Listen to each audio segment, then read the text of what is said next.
Bonjour, bienvenue à cette réunion du Carrefour chrétien de la capitale.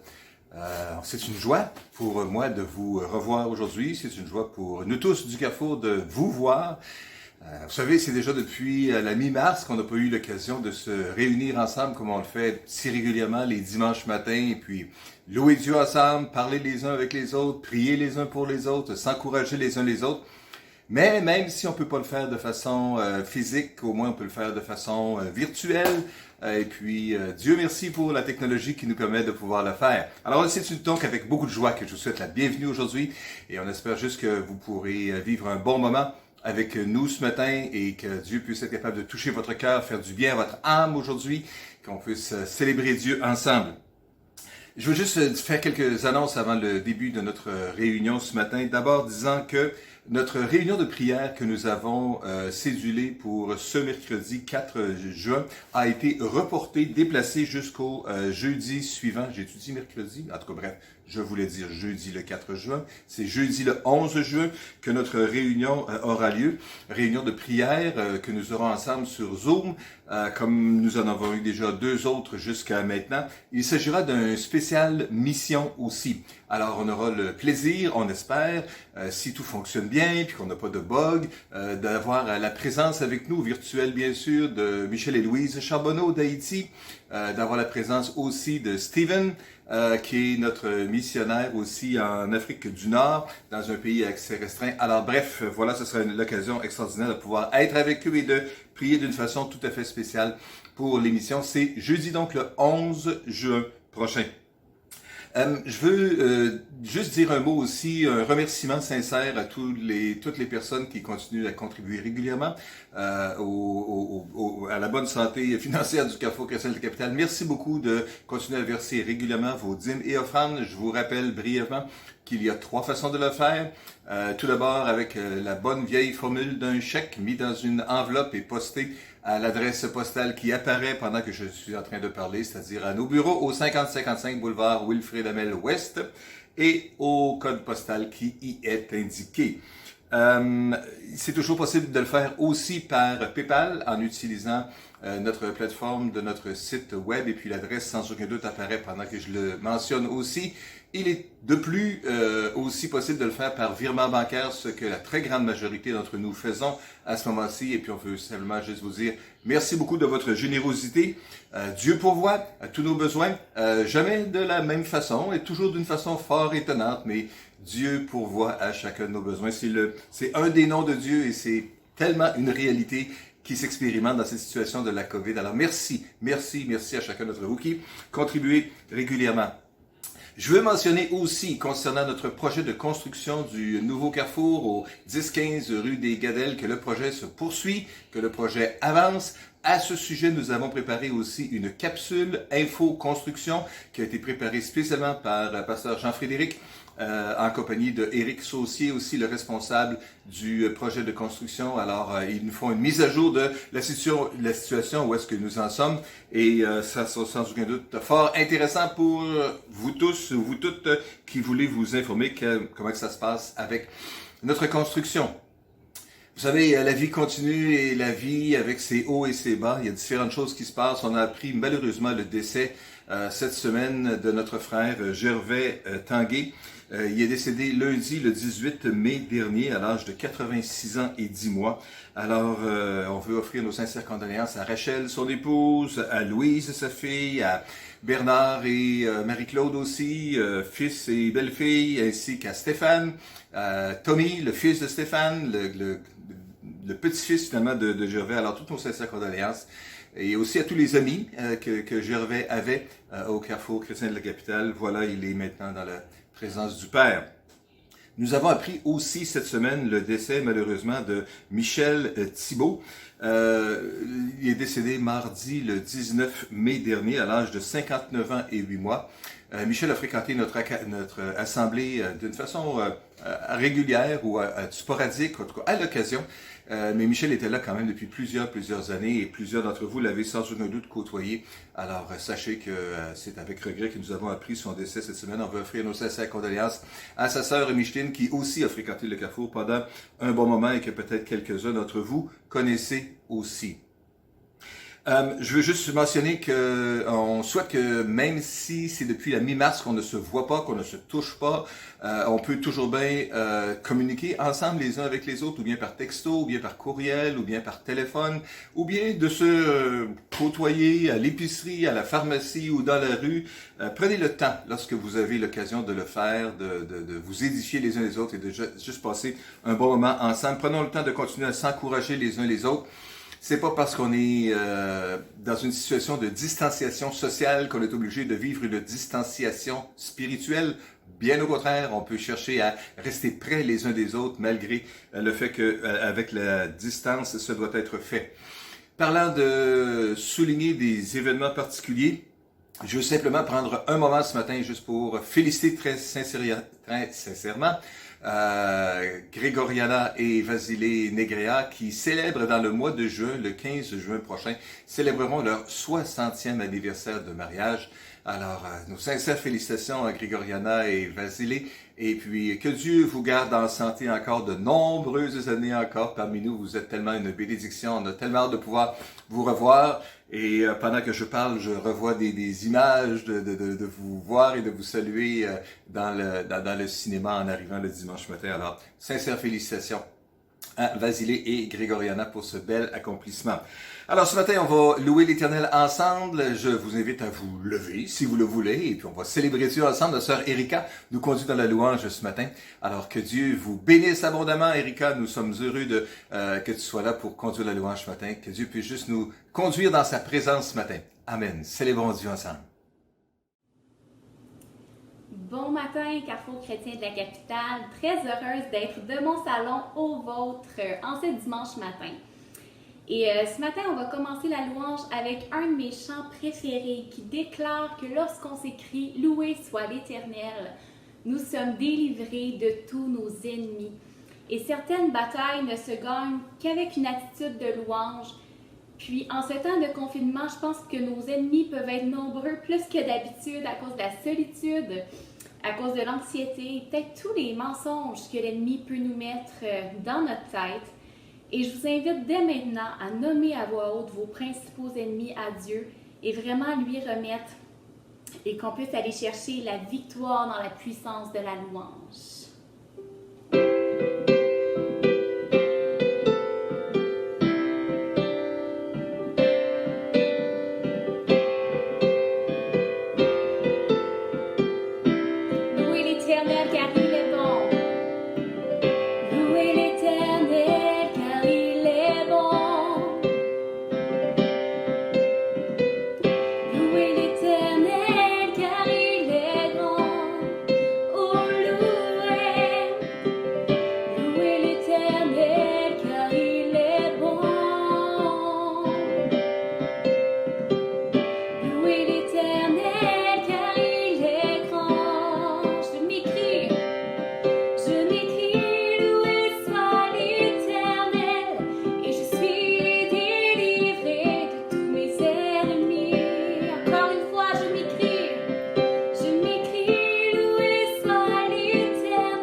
Remercions Dieu pour ce qu'il fait dès maintenant au travers de la louange.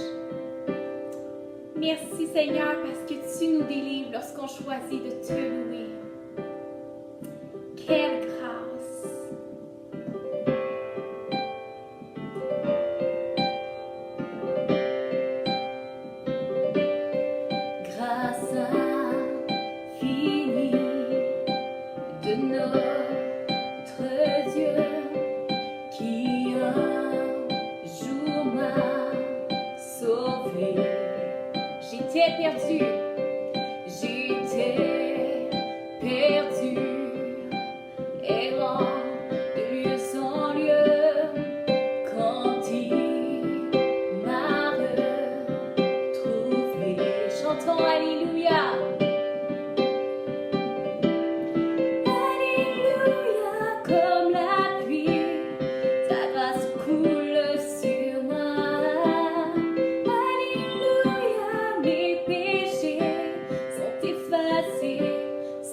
effacé.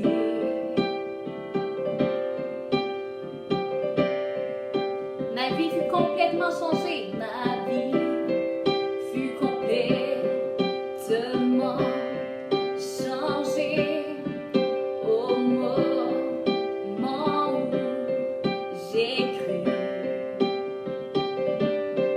Depuis ce jour, de tous les dangers, sa grâce m'a secouru. Dans mes épreuves,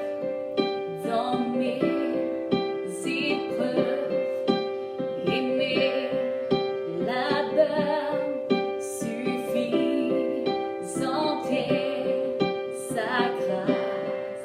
Mais je peux toujours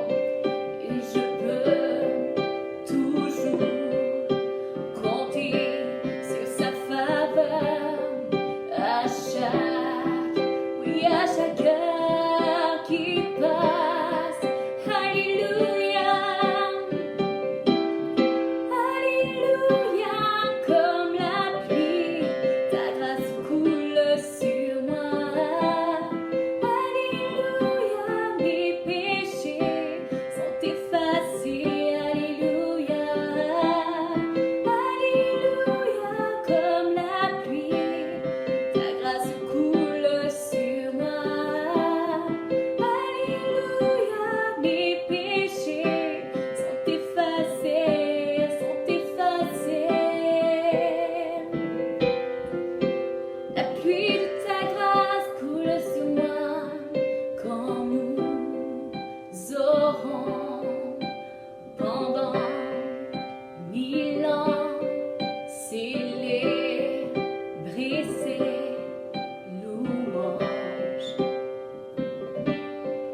Nous pourrons comme au commencement lui offrir nos hommages. Alléluia, Alléluia, comme la pluie, ta grâce coule sur moi. Alléluia, mes péchés sont effacés. Alléluia, Alléluia, comme la pluie, ta grâce coule sur moi. Alléluia, mes péchés sont effacés, sont effacés. Alléluia, Alléluia, ta grâce coule sur moi, Seigneur. Laissons-nous mouiller par la pluie de sa grâce. Recevons sa grâce. Alléluia. Tout comme la pluie ne se compte pas, il en est de même pour la grâce de Dieu, qui est infinie. Et parfois, il faut aussi la pluie sur nos vies pour goûter à sa grâce et réaliser qu'elle est tout ce dont on a besoin. Que sa grâce est suffisante, sa grâce seule nous suffit. Seigneur, merci de ta grâce envers nous. Simplement parce que tu nous aimes tellement.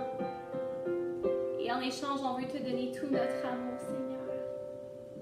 Mais il n'y a pas un mot. Il n'y a pas un mot assez grand, assez fort pour te rendre tout cet amour-là, Seigneur. Alors ce matin, entends nos cœurs. Seigneur, entends nos cœurs, entends notre attitude de louange. Entends nos chants qui montent vers toi. Comment expliquer et comment décrire un amour si grand, si puissant que rien ne peut le contenir. Tu sais mes espoirs, tu sais mes espoirs. Seigneur, tu sais mes craintes. Et mes mots sont mes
sur le chemin. Alors entends mon cœur, mon esprit qui te loue. Entends le chant d'amour d'un enfant racheté. Je prendrai mes faibles mots pour te dire quel Dieu merveilleux tu es. Mais je ne pourrai pas te dire combien je t'aime. Alors entends mon cœur, entends mon cœur. Alors entends nos cœurs, chantons-le tous ensemble. Nos esprits qui te louent. Entends le chant d'amour de tout est racheté. Nous prendrons nos faibles mots pour te dire quel Dieu merveilleux tu es. Mais nous ne pourrons pas te dire tout notre amour. Alors entends nos cœurs, nous pourrons pas. Et nous ne pourrons pas te dire tout notre amour. Alors entends nos cœurs, nous ne pourrons. Et nous ne pourrons pas te dire tout notre amour. Alors entends nos cœurs. Entends nos cœurs, Seigneur. Entends nos cœurs, élevons nos voix, louons le roi des rois. Donnons-lui toute la gloire qui lui revient. À toi soit toute la gloire, Seigneur, sois loué. Reçois notre adoration. Car toi seul est digne de recevoir louange et gloire pour l'éternité. Toi seul est digne, donnons-lui toute la gloire, de recevoir louange et gloire pour l'éternité. L'immensité de ta grandeur me montre que je ne suis rien. Mais quand tu façonnais la terre, j'étais déjà près de ton cœur. Tu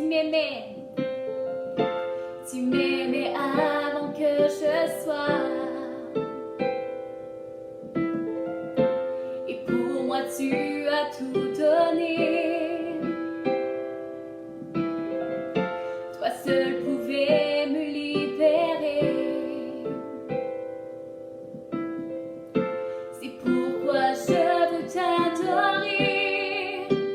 Toi seul est digne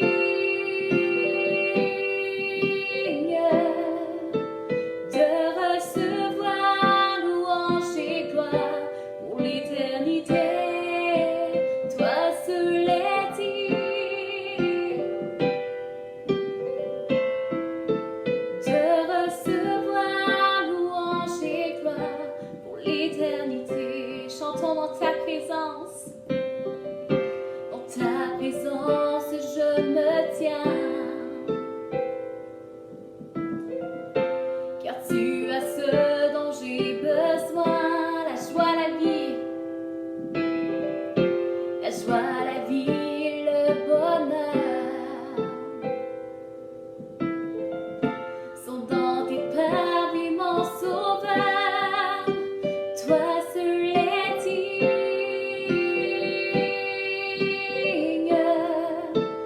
de recevoir louange et gloire pour l'éternité.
bonjour. Quelle joie d'être ensemble. Quelle joie de louer le Seigneur. Quelle joie d'être tous réunis sous une même plateforme, même deux mêmes plateformes, Internet, et de pouvoir avoir notre culte ensemble. Et c'est un privilège pour moi de pouvoir apporter la parole en cette journée de la Pentecôte, où est-ce que justement on veut se remémorer, on veut réfléchir à l'œuvre du Saint-Esprit lors du jour de la Pentecôte et qui n'a pas fini d'agir évidemment, qui continue d'agir puissamment dans nos vies. Et petite tranche d'histoire, en fait la Pentecôte c'est une fête juive qui date de très longtemps, qui date de la sortie d'Égypte. En fait, ce jour-là c'est le 50e jour après la sortie d'Égypte et les Juifs se remémorent le fait que Dieu leur a donné l'alliance, la loi sur le mont Sinaï avec Moïse. Et Jésus va arriver sur terre et va mourir, ressusciter dans cette fin de semaine de Pâques-là. Et Pâques signifiait justement la sortie d'Égypte. La Pâque juive, la Pâque chrétienne célèbre la mort, la résurrection de Jésus. Et 50 jours après Pâques, c'était le jour de la Pentecôte et c'est à ce moment-là que justement le Saint-Esprit est descendu sur les 120. Intéressant de noter que quand Dieu a donné la loi à Moïse, la montagne était remplie de fumée, de feu. Et puis c'était une nouvelle alliance qui débutait entre les Juifs et Dieu. Et intéressant que des années plus tard, au même jour de la Pentecôte, le Saint-Esprit descend. Chacun a une flamme de feu qui est par-dessus sa tête. Et puis Dieu provoque un nouveau commencement. Un nouveau commencement, il crée l'Église. Et puis il crée le fait que le Saint-Esprit va sceller cette alliance, va venir habiter en nous de la même façon que Dieu habitait parmi le peuple juif et les conduisait par la nuée, les conduisait dans le désert avec une flamme de feu devant eux. De la même façon, le Saint-Esprit nous conduit, chacun d'entre nous et vit en nous. C'est vraiment spécial comment Dieu agit.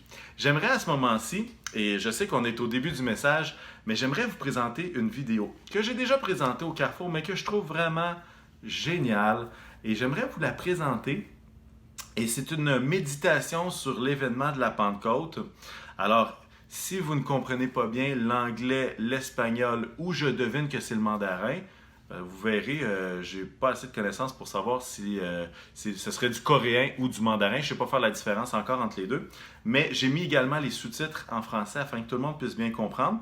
Et à travers ce court vidéo, j'aimerais que vous puissiez réfléchir et que vous puissiez peut-être écrire en commentaire qu'est-ce qui vous interpelle dans cette vidéo. À quel point est-ce que cette vidéo-là vous donne un regard frais, peut-être une approche que vous n'imaginiez pas, que vous n'aviez pas vu encore sur l'événement de la Pentecôte.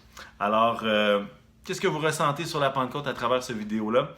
Alors, je vais mettre la vidéo et puis on se reparle tout de suite après.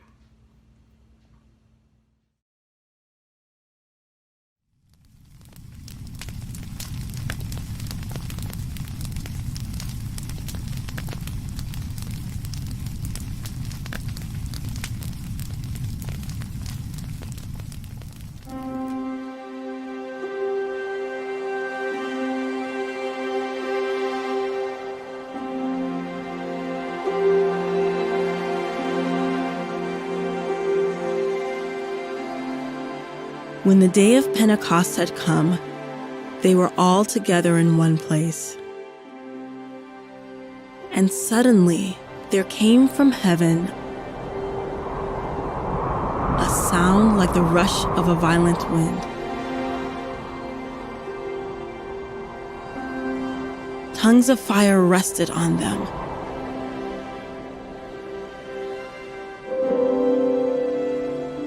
They were filled with the Holy Spirit. And they spoke in many languages about God as the Spirit gave them ability. And at this sound the crowd gathered. and some were amazed, saying to one another, "What does this mean?" But others sneered and said, "They are filled with new wine." "No," Peter said.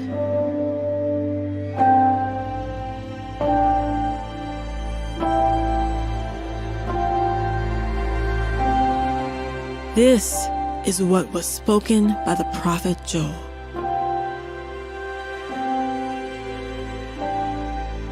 In the last days it will be, God declares, I will pour out my spirit upon all flesh.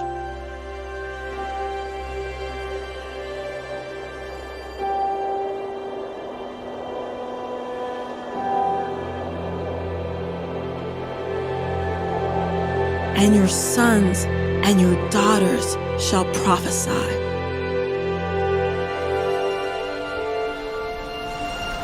And your young men shall see visions. And your old men shall dream dreams.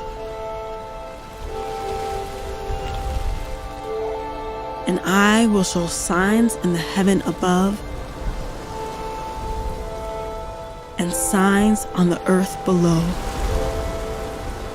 blood and fire and smoky mist.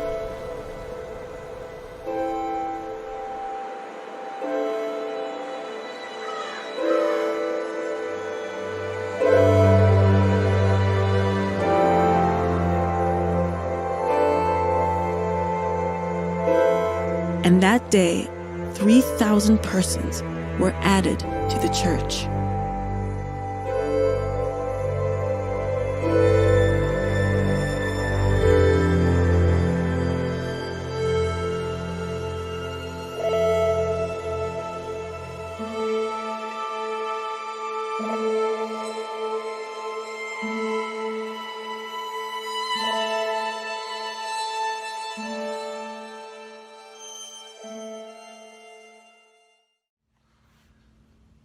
J'espère que vous avez bien aimé la vidéo. J'ai hâte de vous lire. Et puis moi-même, j'écris mon commentaire. Et quelle histoire, quelle œuvre merveilleuse, miraculeuse du Saint-Esprit. Et toute cette histoire-là, et je veux juste vous apporter un complément d'information pour compléter un peu la vidéo.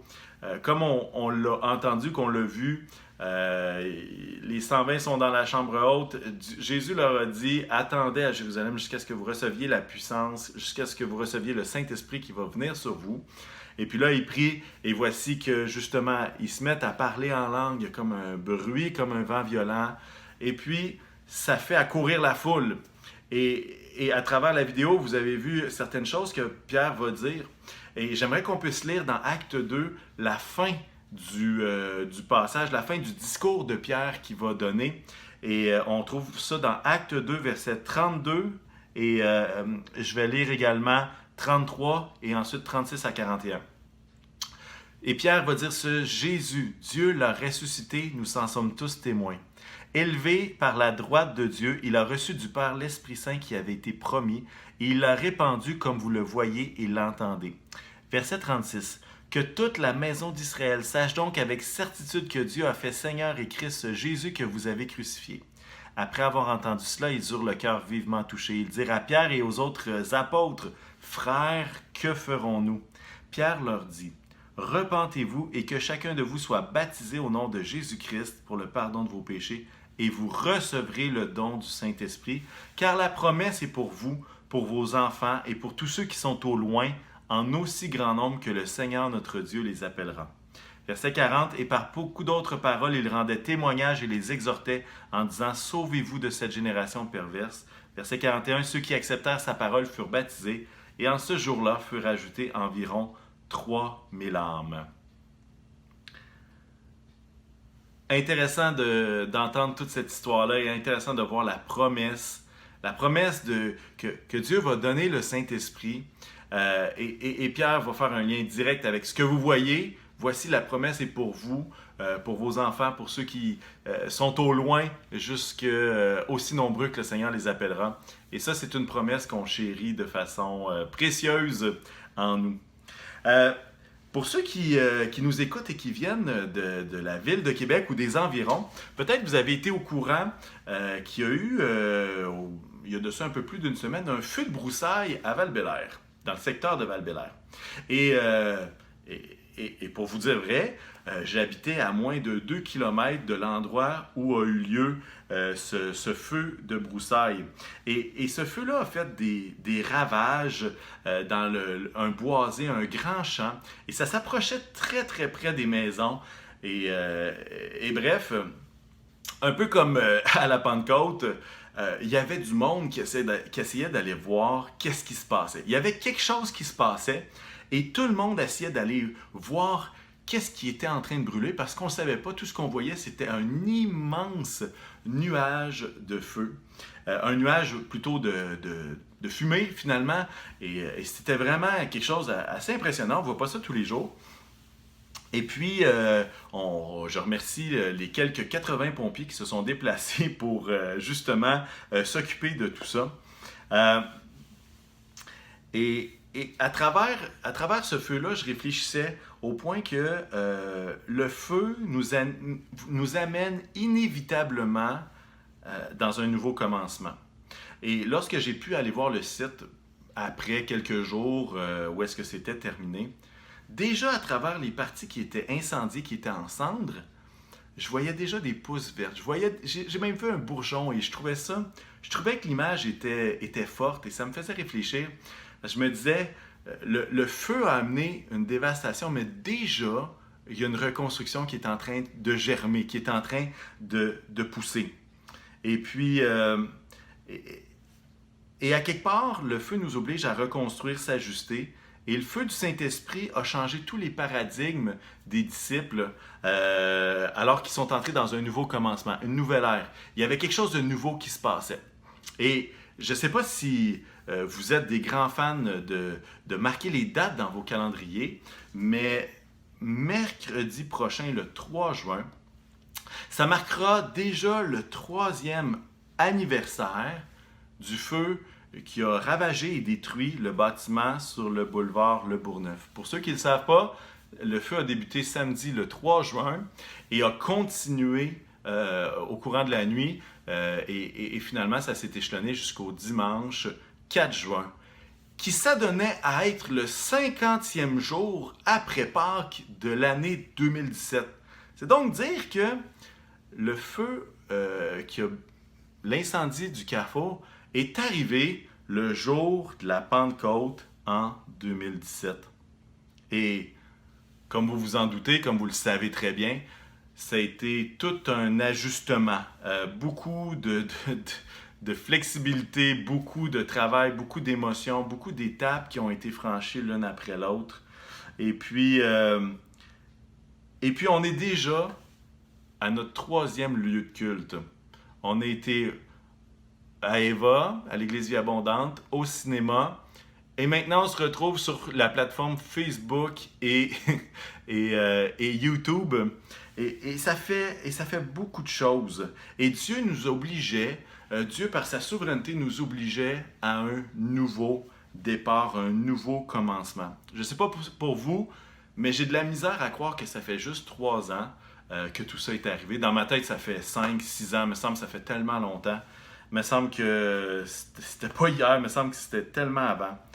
Mais si je vous avais dit, il y a de ça 10 ans passés, tant qu'on recule une dizaine d'années, et je vous aurais dit que dans les prochaines années, le Carrefour allait vivre un incendie complet, allait vivre 3 déménagements, allait vivre la situation de la COVID, allait vivre aussi tout ce qui vient avec une construction d'un bâtiment neuf, quel aurait été votre pronostic? Quelle aurait été votre analyse ou comment ça va aller à travers tout ça?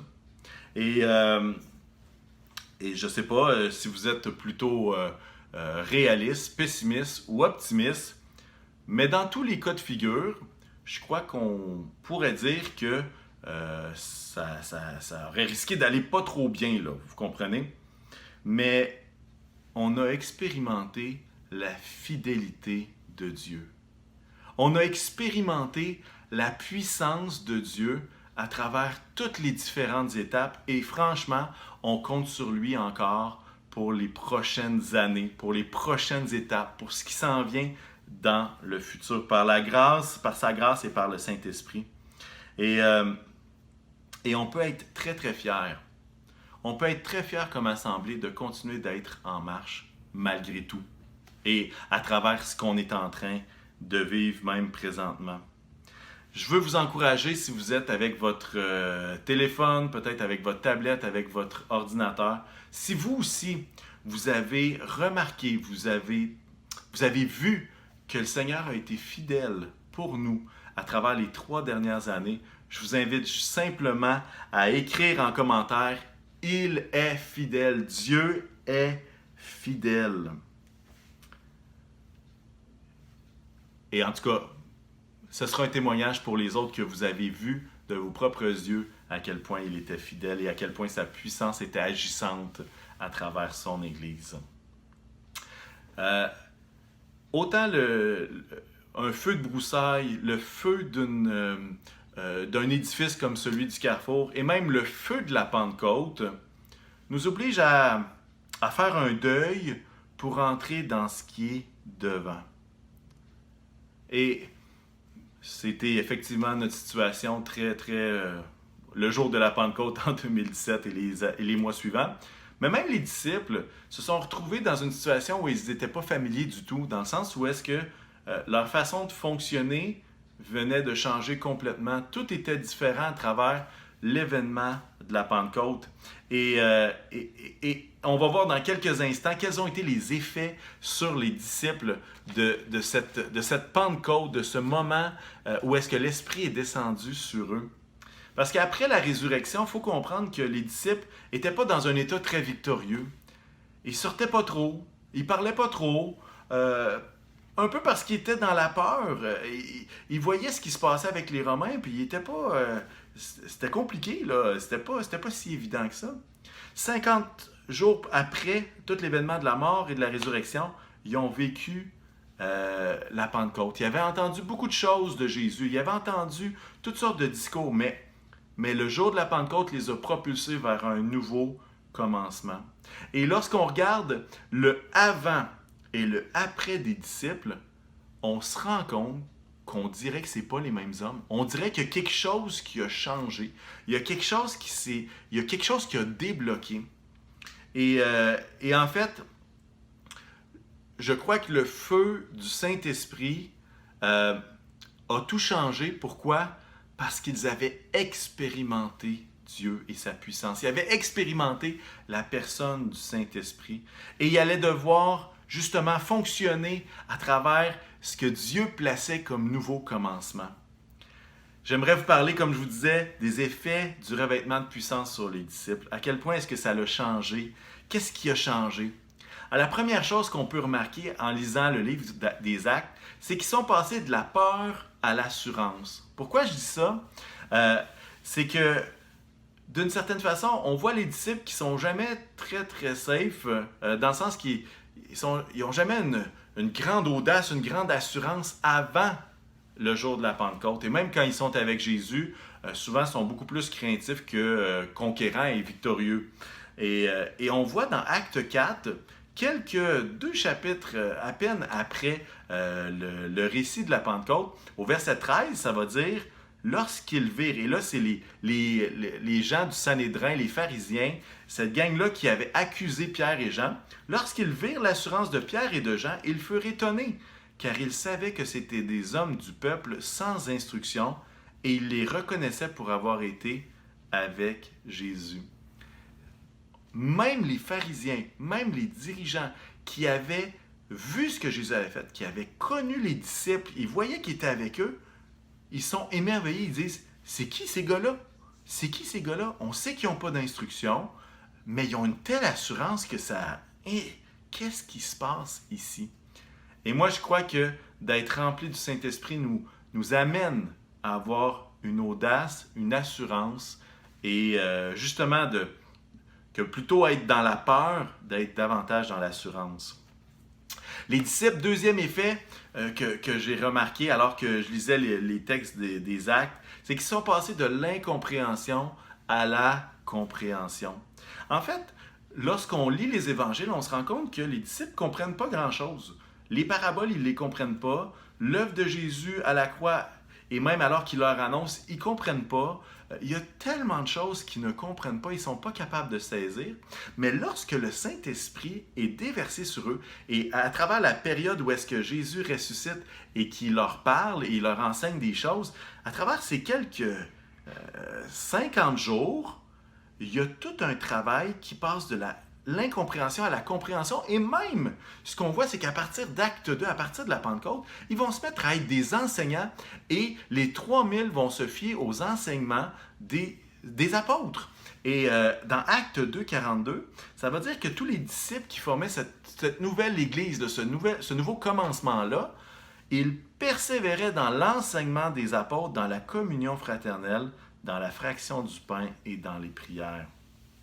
Alors, il y a quelque chose que, à travers cet événement de la Pentecôte, les disciples sont passés de l'incompréhension à la compréhension et c'est très très clair que cette compréhension-là ne vient pas d'une étude universitaire supplémentaire, mais elle vient vraiment de l'esprit qui est en eux.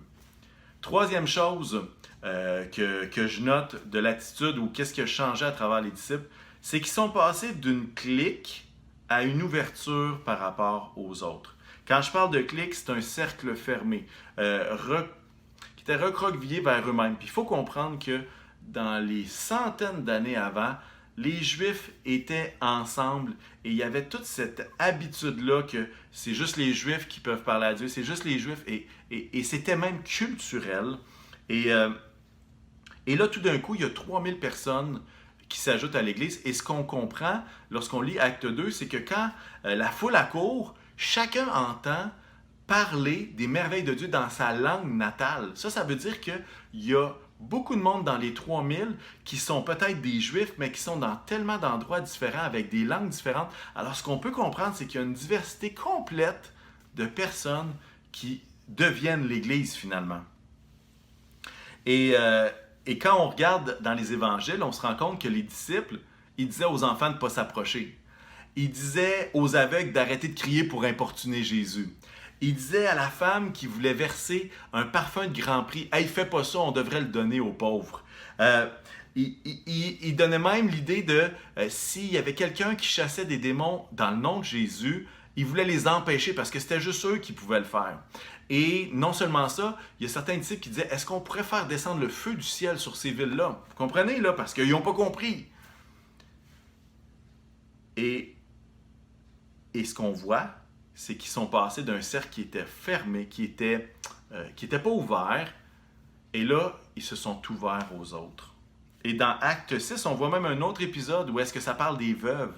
Et à cette époque-là, dans Acte 6, verset 1, et on va lire le verset 5 également, à cette époque-là, alors que le nombre des disciples augmentait, les Hellénistes murmurèrent contre les Hébreux parce que leurs veuves étaient négligées lors des distributions quotidiennes. Cette proposition plut à toute l'assemblée. Ils choisirent Étienne, un homme plein de foi et d'Esprit Saint, Philippe, Prochard, Nicanor, Timon, Parménas et Nicolas, un non-juif d'Antioche converti. Et juste là, au chapitre 6, on voit déjà qu'il y a du monde qui ont des noms qui ne sont pas juifs. On voit qu'il y a même quelqu'un qui est d'Antioche, qui est un non-juif, mais qui s'est converti. Et ce qu'on est en train de voir, c'est que l'œuvre du Saint-Esprit leur a permis de s'ouvrir aux autres. Autre chose qui a changé, ils sont passés de témoins oculaires à témoins pour le royaume. Qu'est-ce que je veux dire par là? C'est qu'ils suivaient Jésus partout. Ils étaient des témoins qui avaient vu ce que Jésus avait fait. Mais alors que Jésus est mort, ressuscité, plutôt qu'être des témoins pour le royaume, ils sont des témoins oculaires. Ils se rappellent des choses que Jésus a faites. Mais alors que la Pentecôte arrive, tout d'un coup, ils se mettent à sortir, ils se mettent à aller où est-ce que les gens sont, ils se mettent à parler de ce qu'ils avaient vu. Et on voit dans Acte 2, juste un peu plus loin que la Pentecôte, l'événement de la Pentecôte, ça va dire au verset 46 et 47, « Chaque jour avec persévérance, ils se retrouvaient d'un commun accord au temple. Ils rompaient le pain dans les maisons et ils prenaient leur nourriture avec joie et simplicité de cœur. Ils louaient Dieu et avaient la faveur de tout le peuple. Le Seigneur ajoutait chaque jour à l'Église ceux qui étaient sauvés. » Et on voit ici des disciples qui ne veulent pas juste être des gens qui ont vu ce que Jésus a fait, mais ils se mettent en action pour atteindre ceux qui n'ont pas encore entendu parler de Jésus. Et ça, c'est de toute beauté. Ils passent de témoins oculaires à témoins pour le royaume. Et finalement, dernière chose qui change, c'est qu'ils passent du naturel au surnaturel. Qu'est-ce que j'entends par là? C'est qu'il y a une dimension qui prend place dans leur vie où est-ce qu'ils voient des choses surnaturelles comme Jésus les faisait. Ils voient des miracles, ils voient des choses qui se passent et ce qu'on comprend, c'est que c'est plus juste une question des capacités qui sont propres aux disciples, c'est plus juste une question de leur personnalité ou de leur qualité. Mais là, ce qu'on est en train de voir, c'est qu'il y a des choses qui se produisent qui n'ont rien à voir avec leur capacité. Et ça, on appelle ça des choses qui sont surnaturelles, au-delà du naturel, qui viennent de l'esprit. Et on le voit même dans Acte 3, premier récit qui est raconté après la Pentecôte, au verset 6 et 7, ça dit « Alors Pierre lui dit, « Je n'ai ni argent ni or, mais ce que j'ai, je te le donne au nom de Jésus-Christ de Nazareth. Lève-toi et marche. » Puis il le prit, un homme qui était malade, il le prit par la main droite et le fit lever, ses pieds et ses chevilles s'affermirent immédiatement. Plein de choses qui changent, plein de choses qui ont été des effets de cette journée de la Pentecôte. Et peut-être vous vous dites, pourquoi est-ce que tu nous parles de ça? Pourquoi est-ce que c'est important de savoir quels sont les effets que la Pentecôte a eu sur les disciples? En fait, j'aimerais vous dire et vous proposer qu'on a vraiment besoin du Saint-Esprit. On a besoin d'une touche d'expérimenter Dieu comme ses disciples l'ont fait dans une époque comme la nôtre. Et j'aimerais juste souligner les points que je viens juste de vous dire, les effets du revêtement de puissance. Avouez qu'aujourd'hui, c'est très tentant avec tout ce qui se passe de tomber davantage dans la peur, dans l'inquiétude, dans la crainte, que dans l'assurance. Et moi, j'aimerais nous suggérer, Saint-Esprit de Dieu, remplis-nous, afin que ce ne soit pas la peur qui nous guide, mais que ce soit ton esprit. Je vous parlais que les disciples ont vécu de l'incompréhension, ils sont allés vers la compréhension. Et je ne sais pas si vous êtes comme moi, mais avouez qu'aujourd'hui, ce n'est pas évident de savoir ce qu'on doit faire et ce qu'on ne doit pas faire. Plus que jamais, on a besoin de comprendre et de connaître sa volonté. Il y a des moments où est-ce que si on n'a pas la direction de Dieu, on est perdu. Et j'aimerais nous suggérer qu'on est dans un temps comme celui-là. D'une clique à l'ouverture aux autres, c'est une des modifications qui s'est faite. Et avouez que notre amour pour notre prochain est mise à rude épreuve ces temps-ci. Hein? On voit les États-Unis, on se dit « Hey, quel choix ils font? Est-ce que ça a de l'allure? Est-ce que ça n'a pas d'allure? » Après ça, on pense aux Chinois. Là, ce serait les coupables. Ensuite de ça, on voit les gens qui habitent à Montréal, ils sont contagieux. On est même suspicieux du gars qui va faire son épicerie pas de masque puis qui veut prendre du bacon en même temps que nous autres, alors que d'habitude, quand deux gars prennent du bacon en même temps, c'est comme il y a une connexion qui se fait naturellement. Mais là, on est rendu suspicieux, on a peur qu'ils nous toussent d'en face. Là, il y a plein de monde qui passe dans le tordeur, que ce soit les médecins spécialistes, les autorités. Et puis là, on pense à ceux qui ont des opinions qui sont différentes de nous sur la gestion de la crise. Et on voit même aux États-Unis quelque chose qui est dramatique, la mort de George Floyd, un Afro-Américain qui a été tué qui est mort suite à une arrestation par des policiers blancs. Là, le mouvement Black Lives Matter, il y a une question de racisme, et il y a plusieurs qui parlent même d'une exécution quasi publique de cet homme-là. Et si vous voulez fouiller, vous ne connaissez pas de quoi je parle, cliquez sur George Floyd à Minneapolis, vous allez voir. Mais tout ça pour vous dire, on est dans une époque où est-ce qu'on a besoin du Saint-Esprit pour aimer, n'est-ce pas? On a besoin du Saint-Esprit pour garder notre cœur dans l'amour, malgré tout ce qui est en train de se passer. Les disciples ont vécu, ils sont passés de témoins oculaires à témoins du royaume. Et avouez que c'est un défi d'être un témoin du royaume quand tu es confiné chez toi. Est-ce qu'on a besoin de solutions divines? Moi, je nous suggère que oui.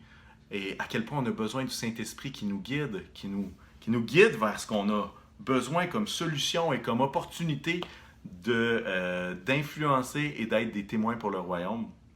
Finalement, les disciples ont vu le naturel prendre un peu le bord pour le surnaturel. Et notre monde a besoin de voir la puissance de Dieu à travers nos propres faiblesses. Je ne sais pas pour vous, mais moi j'ai l'impression que plusieurs d'entre nous, alors qu'on croit en Jésus, peut-être qu'il y en a qui nous visitent et qui ne croient pas en Jésus, mais je crois que chacun, on a besoin d'expérimenter Dieu concrètement et d'expérimenter sa puissance dans la période dans laquelle on se trouve. Parce peut-être que vous allez vous associer à ce que je vais dire, mais mon énergie est limitée. Mes forces ne sont pas suffisantes pour avancer. J'ai de la difficulté avec toutes sortes d'épreuves, toutes sortes de souffrances, toutes sortes de choses nouvelles qui se passent. Je ne sais pas quoi faire. Je me sens bousculé même dans mes habitudes spirituelles. Je peux même vivre la lassitude au niveau spirituel. Hein? Une réunion en ligne, c'est bien. Et quand on commence, c'est bien, c'est nouveau, c'est amusant. Mais après 11, 12 semaines, oh, là, on se rend compte de qu'est-ce que c'est vraiment une réunion en ligne. Mais vous savez quoi? Le Saint-Esprit est présent, qu'on soit en ligne ou en direct. Le Saint-Esprit vit en nous et ça, c'est la bonne nouvelle. Mais tout ça pour dire que, à travers tout ce qui est en train de se passer, j'ai besoin d'expérimenter Dieu et vous. Et vous. Le jour de la Pentecôte nous rappelle que tous peuvent expérimenter Dieu d'une façon très réelle. Mes amis, on a besoin du Saint-Esprit plus que jamais. Saint-Esprit, la Bible nous dit qu'il est un ami. La Bible nous dit qu'il est un consolateur, qu'il est un défenseur. Et il nous vient en aide. Il est un guide. Il est un conseiller. Et moi, je vois toutes ces qualités-là et je dis, j'ai besoin du Saint-Esprit. J'ai besoin du Saint-Esprit dans ma vie. On a besoin de prier, de rechercher ce qui vient du Saint-Esprit dans cette saison. Et on a besoin du nouveau de Dieu, d'un nouveau commencement. D'un nouveau commencement qui va venir rafraîchir notre vie spirituelle, rafraîchir notre relation avec Dieu.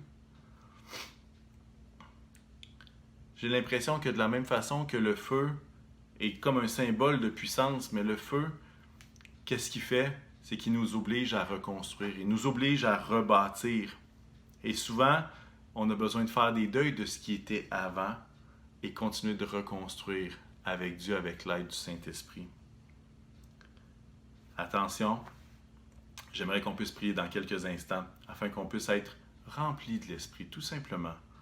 Et il se pourrait que si vous êtes rempli de l'Esprit et si Dieu remplit votre cœur, votre vie avec davantage du Saint-Esprit, il se pourrait bien que vous ayez davantage d'assurance. Il se pourrait bien que Dieu place en vous une compréhension nouvelle de certaines choses. Il se pourrait bien que Dieu puisse ouvrir votre cœur afin que vous ayez un cœur plus large pour aimer encore plus de personnes comme lui nous aime. Il se pourrait bien que vous soyez des témoins pour le royaume de Dieu. C'est d'ailleurs le but d'être rempli du Saint-Esprit, c'est d'être des témoins à travers jusqu'aux extrémités de la terre. Être rempli du Saint-Esprit, de plus du Saint-Esprit, pourrait bien faire que Dieu vous utilise puissamment malgré vos faiblesses. On a tous besoin d'un moment où est-ce que Dieu nous revêt de son esprit, de son Saint-Esprit, où il nous remplit de son précieux Saint-Esprit, j'aimerais bien même dire. Et je serais super heureux si, à la fin de ce message, vous puissiez retenir le résumé de tout ce message-là. Cette phrase qui se dirait ainsi: j'ai besoin d'être rempli du Saint-Esprit encore et encore. Avez-vous besoin d'être rempli du Saint-Esprit encore et encore? Si c'est votre cas, je vous invite à placer votre main sur votre cœur. Pas pour le sentir battre plus vite, mais simplement juste en signe de révérence devant le Seigneur. Et j'aimerais prier, et j'aimerais que vous puissiez prier également pour vous-même, peut-être même pour les gens qui vous entourent. Que Dieu puisse déposer davantage de son esprit en vous. Que Dieu puisse déposer une brise fraîche de son esprit plutôt, parce que c'est le même Saint-Esprit qui est en dedans de nous. Hein. Il n'y a pas de nouveau Saint-Esprit. C'est le même Saint-Esprit qui veut se révéler dans une dimension nouvelle dans chacune de nos vies et qui veut nous rafraîchir par la douceur de sa présence.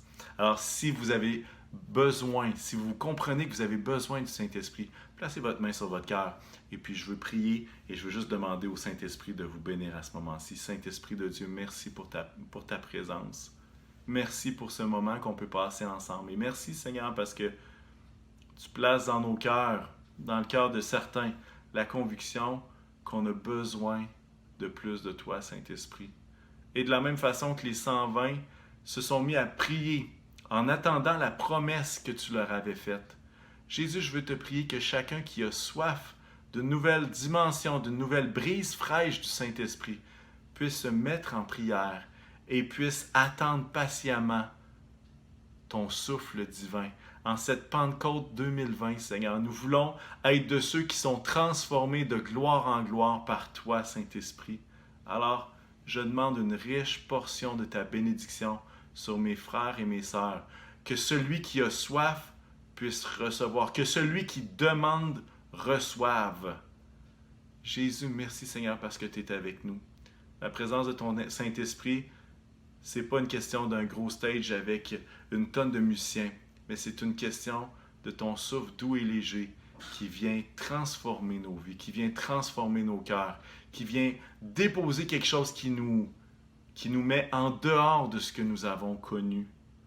Et Seigneur, nous voulons construire et reconstruire nos vies sur le fondement de ton esprit, de ta parole, Jésus. Alors Seigneur, fais du bien à chacun.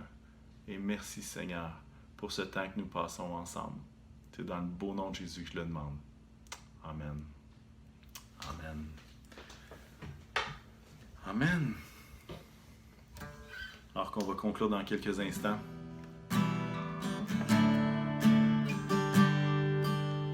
On peut se rester dans cette même attitude de soif du Saint-Esprit.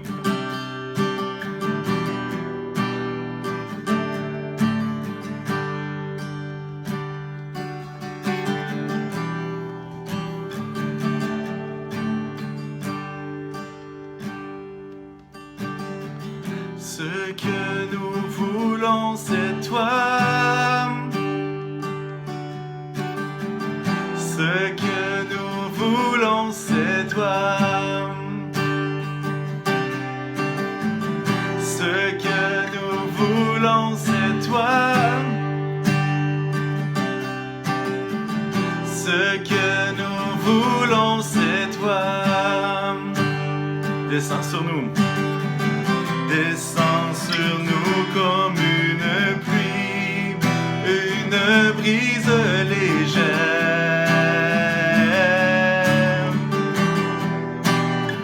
De la douceur de ta présence, de la douceur de ta présence, ta nuée nous entoure.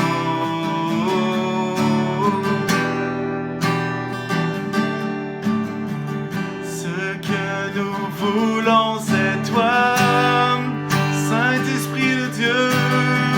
Ce que nous voulons, c'est toi.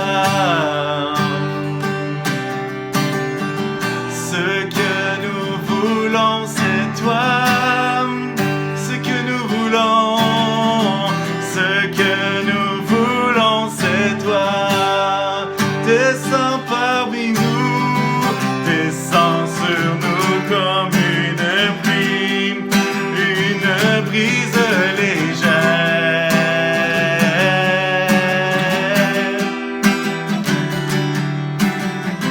De la douceur de ta présence, ta nuée nous entoure.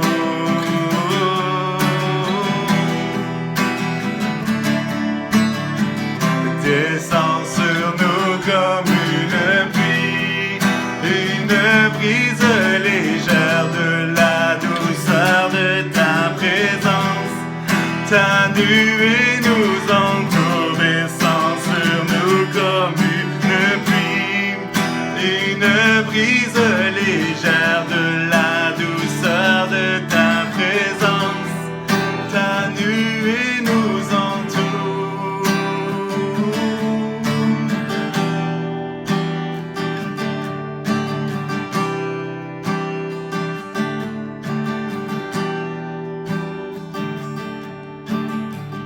Seigneur, nous voulons juste te dire encore une fois que nous avons besoin de toi. Que ferions-nous sans toi? Que ferions-nous loin de toi? Oh Seigneur, puisses-tu bénir chacun à l'endroit où est-ce qu'il est. Seigneur, je veux te prier pour nos familles. Je veux te prier, Seigneur, pour chaque foyer, Seigneur, qui est à l'écoute de ce message. Que ta grâce puisse abonder en eux. Que cette brise qui fait du bien, Seigneur, de ton esprit puisse remplir chacun. Oh, remplis ton Église de ton esprit, Seigneur. Remplis chaque cœur qui a soif de ton Saint-Esprit, Seigneur. Oh, Jésus, nous avons soif de toi. Merci, Seigneur.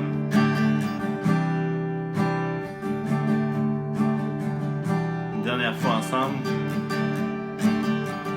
Ce que nous voulons, c'est toi. Ce que nous voulons, c'est toi.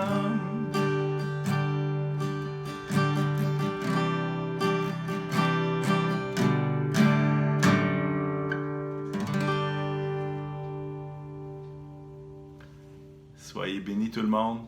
On vous aime beaucoup. Sachez qu'il y aura 5-6 minutes de plus à la fin justement de notre vidéo, que vous puissiez vous encourager les uns les autres. Et vraiment, que Dieu vous bénisse et que son esprit soit agissant et soit une source de rafraîchissement en chacun de nous. Alors, passez une belle semaine et au plaisir. Bye bye.